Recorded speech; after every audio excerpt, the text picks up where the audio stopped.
Hi everyone, it's Monica from The Dough Planner and you are watching The Dough Show, episode number 19. And today is about decision making.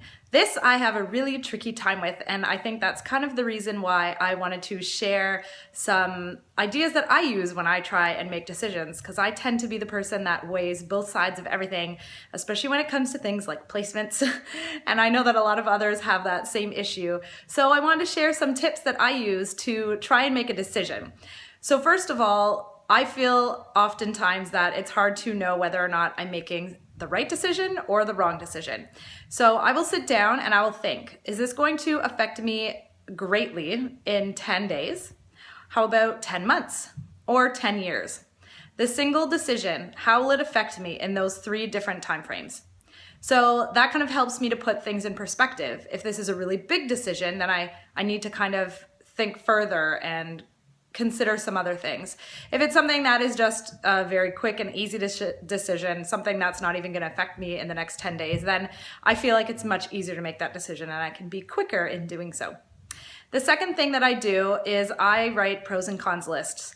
And this started when I was a little girl and I really wanted my friend to sleep overnight. And my dad said, well, why don't you write a list as to why the great reasons it is for her to stay over and the reasons why it's not a good idea for her to stay over. And that was how he was going to be making his decision based on my pros and cons list. So I was taught at a very young age to do pros and cons. And so I find this really, really helpful because it kind of outlines the things that maybe are holding me back from making a decision. And we'll kind of, once it's all out there and you see it, kind of the pros and the cons, it just kind of makes things clear for you.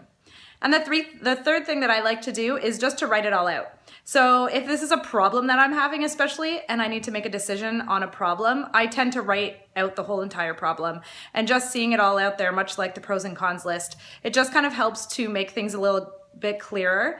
And even if you wait maybe 24 hours and come back to that list, it's really helpful to look back on or to come back to what you've written out about the problem.